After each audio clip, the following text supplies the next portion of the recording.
Journal. Rassemblement des Sénégalais pour dire non à l'islamophobie et aux caricatures du prophète Mohammed, paix et salut sur lui, ce samedi, la place de la Nation. C'est à l'initiative du Rassemblement des Sénégalais contre l'islamophobie. Le président Macky Sall est invité à participer à cette manifestation. L'État du Sénégal débourse chaque année 150 milliards de francs CFA pour l'achat de médicaments. La relance de l'industrie pharmaceutique locale devient alors une priorité pour le bureau opérationnel de suivi du PSE qui s'est fixé comme objectif d'atteindre 50% de la production d'ici à 2035. Des pluies hors saison dans certaines localités à Kaolack, un cumul de 18 mm enregistré en 2 jours, de fortes précipitations suivies d'orages qui ne sont pas de bon augure pour les cultures. Ibrahima Sène Bira est le nouveau président du CNG. Aliou Sarr quitte le CNG après 26 ans d'exercice à la tête de ce comité, une décision prise à l'issue de plusieurs rencontres. Vous aurez également Info Santé, voilà pour les titres. Est à la présentation à Alioune Badara associé sur la mise en onde. Bienvenue. Le Rassemblement des Sénégalais contre l'islamophobie dit non à l'islamophobie et aux caricatures blasphématoires pour le prophète Mohammed, paix et salut sur lui, et organise un rassemblement autorisé ce samedi 7 novembre à la place de la Nation. Le président de l'association invite même le président de la République Macky Sall à venir participer à cette manifestation. Amadou Moustapha Dian. Non à l'islamophobie et aux caricatures blasphématoires sur le prophète Mohammed. C'est sous ce slogan que le Rassemblement des Sénégalais contre l'islamophobie compte organiser une grande manifestation le samedi 7 novembre à la place de la Nation. Et Imam Mohamed Dam Ndiaye, président de la dite organisation, délivre la première carte d'invitation au président Macky Sall.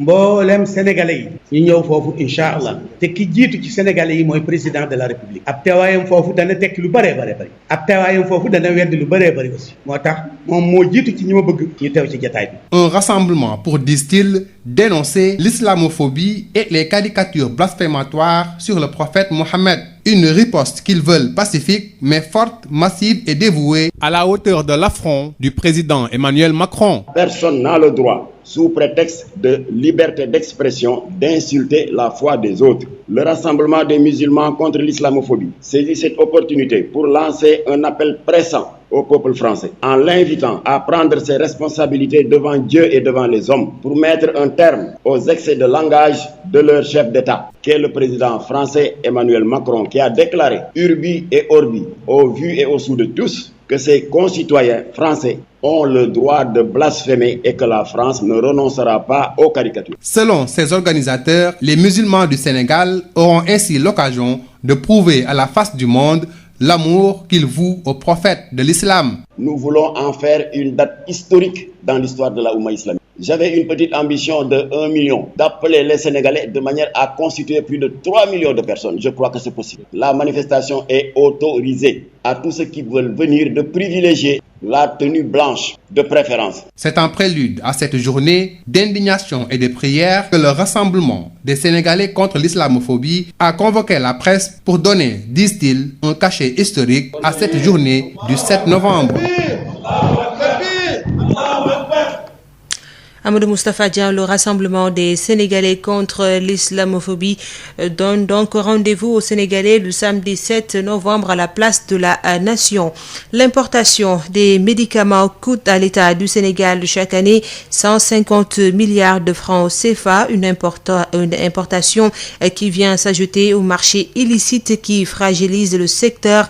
Face à cette situation, il est important pour le bureau opérationnel de suivi du PSE de relancer l'industrie pharmaceutique locale dont l'objectif est d'atteindre une production de 50% d'ici 2035.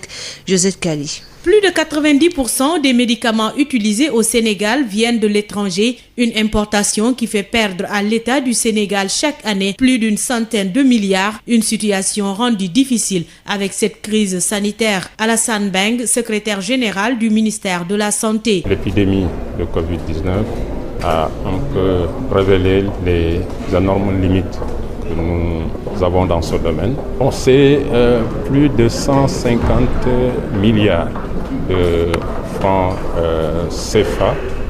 Donc c'est énorme.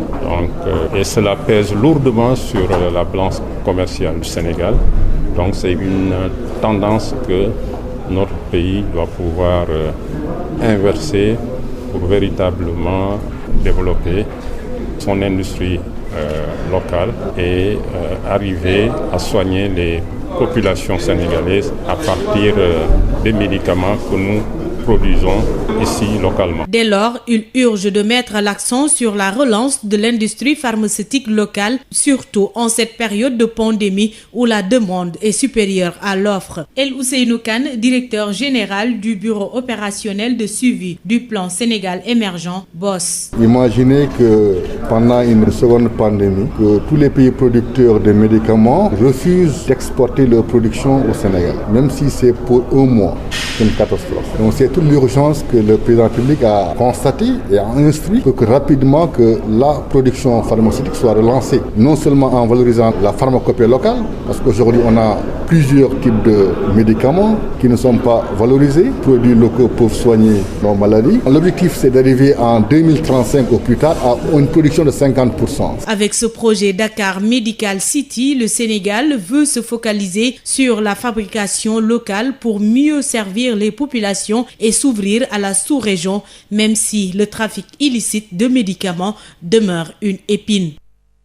Josette Kali, la santé, l'éducation, la violence à l'égard des femmes, l'accès à la prise de décision, autant de secteurs où des manquements sont notés dans le processus d'autonomisation des femmes.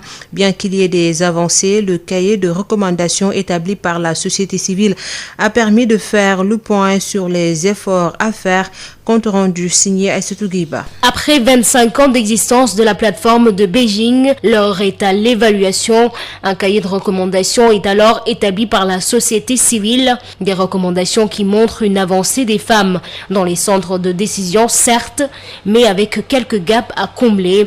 Safiétou Diop, présidente du réseau Siggil Jigéen. Sans l'éducation, on ne peut aucunement assurer le développement, on ne peut aucunement assurer l'autonomisation des femmes et des filles. Et sans la santé, la crise sanitaire nous a donné raison. Il faut investir sur la santé. Il nous faut des systèmes de santé résilients, très forts. Il nous faut préparer cette jeunesse et il nous faut assurer sa santé pour la relève. Alors, l'énergie, le Sénégal est maintenant un pays pétrolier. Nous venons d'accéder véritablement à ce domaine, vraiment des énergies fossiles, et qui est un domaine très, très, très critique, très, très important. Et ce que nous avons constaté aussi, c'est que sur le domaine de l'énergie, ce sont les femmes qui en pâtissent le plus parce que c'est elles qui utilisent l'énergie le plus souvent. Maintenant, nous allons continuer à voir les autres domaines comme les violences faites aux femmes, comme l'accès à la prise de décision. Et c'est bien dans ce sens que les élus locaux, la société civile, les parlementaires doivent s'unir pour porter le plaidoyer. Nous allons partager ce cahier de recommandations avec ces élus et avec ces parlementaires pour qu'ils s'en saisissent, pour qu'ils soient conscients de ces domaines de développement, et une fois de retour au niveau de leur institution, de leur entité, ils porteront eux-mêmes le débat, le plaidoyer, ils comprendront les enjeux des points qui sont indexés comme gap pour pouvoir le défendre, et que dans les programmes de gouvernement, qu'ils puissent véritablement relever ces faits-là pour que l'État du Sénégal puisse améliorer la stratégie. Aujourd'hui, moins de 18% des femmes ont perdu la place qu'elles occupaient au sein du gouvernement. Ces recommandations formulées par la société civile seront peut-être une étape dans le processus d'autonomisation des femmes. Aïssatou Guiba, vous l'avez dit, moins de 18% des femmes ont régressé dans les positions qu'elles avaient au sein du gouvernement. Le cas de Aminata Touré, éjectée du fauteuil de la présidence du CSE au profit d'Idrissa Seck, en est une parfaite illustration. Une situation que regrette le réseau Siggil Jigéen, qui a longtemps lutté pour l'efficacité des droits des femmes, l'effectivité plutôt des droits des femmes. Écoutons Safiétou Diop, président du réseau Siggil Jigéen au micro d'Aïssatou Guiba. On n'a que 2 femmes leaders vraiment reconnues à travers le monde pour leur leadership, leur efficacité et leur honnêteté. C'est Aminata Mbengue Ndiaye et Aminata Touré. Nous avions considéré que c'est des acquis. Malheureusement, nous avons perdu vraiment une institution parce qu'on a sur le compte vraiment de la négociation entre partis, dans le cadre du pouvoir des hommes, nous avons perdu une place. C'est vraiment l'institution du Conseil économique et social que notre sœur véritablement a quitté au profit d'un homme, d'un frère que véritablement nous estimons être à la hauteur, mais nous considérons que véritablement on pouvait avoir vraiment un geste de générosité et vraiment de préservation des acquis pour laisser au moins ces 2 grandes dames-là à la tête de ces institutions pour continuer à véritablement représenter un leadership efficace vraiment dans l'autonomisation et l'égalité des sexes à travers l'Afrique, parce que le Sénégal a été de tout temps leader et a de tout temps donné l'exemple dans ce sens-là. Malheureusement, nous avons vu une régression. On a perdu aussi des places, on a moins de 18% de position dans le gouvernement actuel. Et c'est vraiment regrettable au nom de toute la société civile féminine. Ce jeudi soir, de fortes précipitations sont enregistrées à Kaolack, des pluies qui interviennent au moment où les paysans sont en train de rassembler leurs récoltes laissées dans les champs en attendant le démarrage de la campagne de commercialisation de l'arachide. Mamadou Camara. Tout le monde croyait que le ciel a complètement fermé ses vannes. Mais ce jeudi soir, vers 17h, de fortes précipitations sont tombées dans la commune de Kaolack et environ. Auparavant, c'est-à-dire dans l'après-midi du mercredi, des pluies diluviennes ont été également enregistrées dans la commune de Ndofane et dans des localités qui se trouvent dans le département de Nioro. Des pluies qui interviennent à quelques jours du démarrage officiel de la campagne de commercialisation de l'arachide. Dans le monde rural, des paysans n'ont pas encore fini de rassembler leurs graines d'arachide laissées dans les champs en attendant le démarrage des opérations de vente. Aujourd'hui, une seule question, est-ce que ces fortes précipitations ne vont-elles pas endommager des récoltes qui se trouvent jusqu'à présent dans les champs? Kaolack, Mamadou Camara, Sud FM. Près de 18 mm, c'est la quantité de pluie enregistrée entre mercredi et jeudi dans la région de Kaolack. Des pluies diluviennes suivies d'orages. Mamadou Ba, le chef du service météo de Kaolack, nous fait la situation. Ce qu'on peut retenir sur la situation qu'on a eue hier et aujourd'hui, c'est qu'on a des pluies hors saison qui se sont manifestés dans la journée d'hier et aujourd'hui au niveau de la région de Kaolack, dans certaines communes de la région de Kaolack, à savoir la commune de Latmingué et aussi la commune de Kaolack. La commune de Latmingué en a reçu hier 13,0 mm. Et aujourd'hui, la commune de Kaolack a enregistré 4,5 mm. Des pluies accompagnées des coups de vent aussi. Même si les coups de vent ne sont pas assez forts, on peut dire que ça a accompagné la situation pluviométrique d'aujourd'hui au niveau de la commune de Kaolack. Alors il faut aussi noter qu'on a aussi des orages qu'on a notés un peu partout au niveau des communes de Kaolack, à savoir dans le département de Nioro, au niveau aussi du département de Kaolack aussi, dans certaines localités, Latmingué, Keur Socé, ainsi de suite.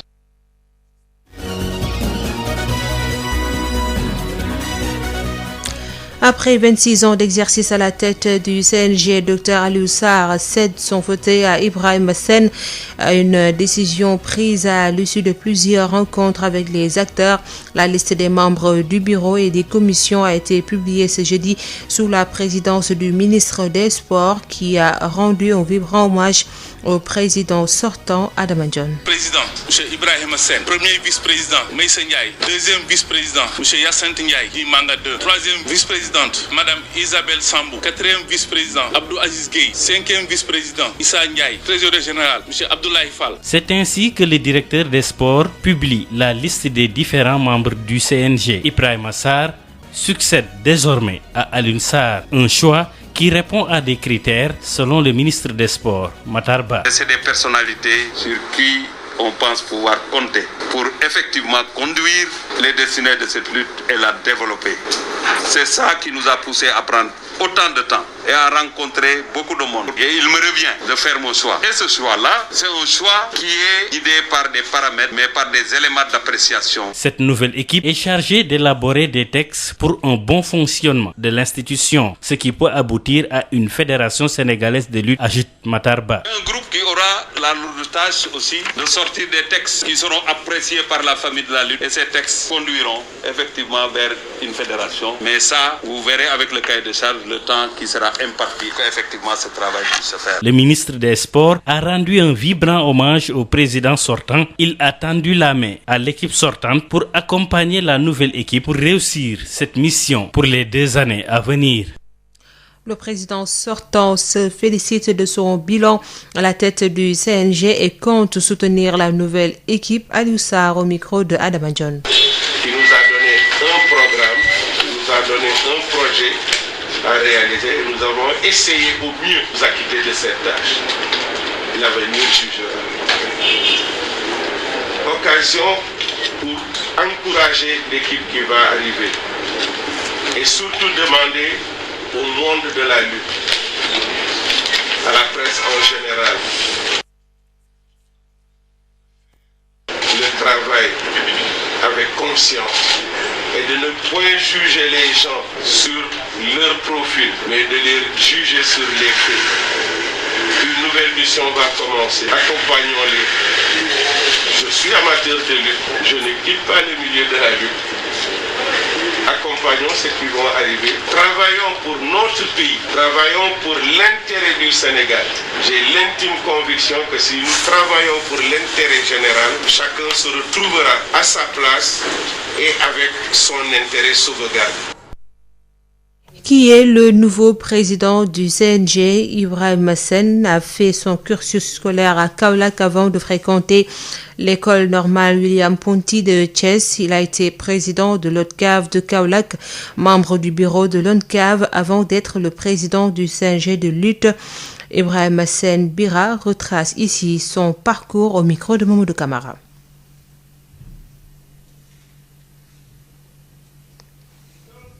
Ibrahima Sène Bira que nous allons retrouver d'un moment à l'autre. Il est le nouveau président du CNG. Il a fait son cursus scolaire à Kaolack avant de fréquenter l'école normale William Ponty de Thiès. Il a été également président de l'ODCAV de Kaolack, membre du bureau de l'ODCAV avant d'être le président du CNG. Nous y reviendrons dans nos prochaines éditions. Lorsque les autres visent Dakar, nous allons plus loin. Sud FM vous installe au cœur du Sénégal. Toute la différence est là, sur Sud FM. C'est l'heure de parler santé. C'est avec Marie-Roselyne Ndiaye. Biotox anti-moustique pour le corps, les vêtements, les rideaux et draps vous protège contre les moustiques chez l'adulte et l'enfant. Val d'Afrique vous offre votre journal de la santé. Bonjour à tous et bienvenue. Le contrôle des organisations mutualistes permet d'apporter des solutions aux manquements notés dans les mutuelles du Sénégal. Le guide méthodologique de contrôle est un projet bien accueilli par les organisations mutualistes qui arrivent à voir leurs points forts et points faibles. Plus d'1 million d'adhérents sont comptés dans les mutuelles du Sénégal. Écoutons El Hadj Bassirou Dia, vice-président de l'Union nationale des mutuelles de santé, chargé des missions d'information au micro de Aïssatou Gueye-Ba. Oui, les mutuelles se portent tant bien que mal. C'est vrai qu'on a fait une évaluation interne qui nous a permis de voir nos points forts, nos points faibles. On a besoin de les corriger. C'est tout le sens qu'on a donné à cette évaluation-là. Bon, maintenant, il ressort de l'évaluation que le taux de fonctionnalité des commissions techniques n'ont pas atteint leurs objectifs. Et c'est la raison pour laquelle l'agence, en relation avec ses partenaires financiers, a essayé d'élaborer un outil harmonisé pour le contrôle des mutuelles de santé.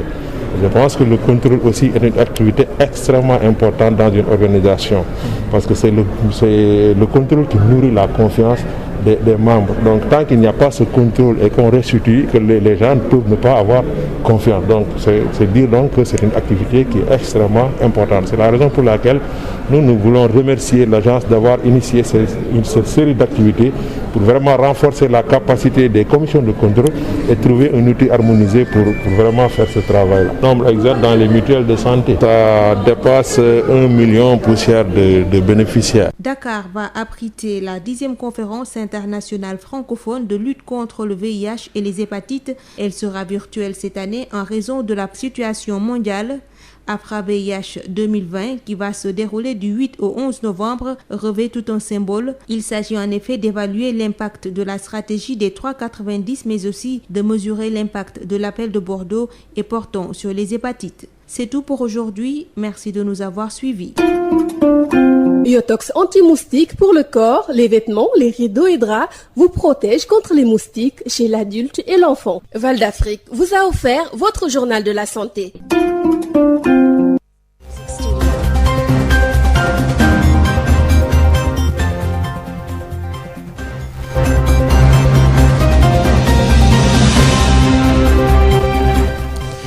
Le rappel des titres: Rassemblement des Sénégalais pour dire non à l'islamophobie ce samedi à la place de la Nation.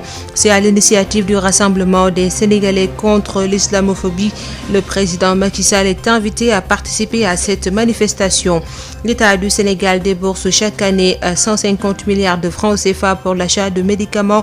La relance de l'industrie pharmaceutique locale devient une priorité pour le bureau opérationnel de suivi du plan Sénégal émergent. Des pluies hors saison dans certaines localités à Kaolack, un cumul de 18 mm enregistré en 2 jours. De fortes précipitations suivies d'orages qui ne sont pas de bon augure pour les cultures. Ibrahima Sène est le nouveau président du CNG. Aliou Sarr quitte le CNG après 26 ans d'exercice à la tête de ce comité. Une décision prise à l'issue de plusieurs rencontres. Fin de cette édition mise en onde par Alioune Badara Socé. Merci de nous avoir suivis. Bonne suite de programme sur Sud FM, Sen Radio, Al-Bidaya avec Oustaz Aliou Sall et El Hadj Mbacké Sylla. C'est après la rediffusion de votre rubrique Sud Nutrition.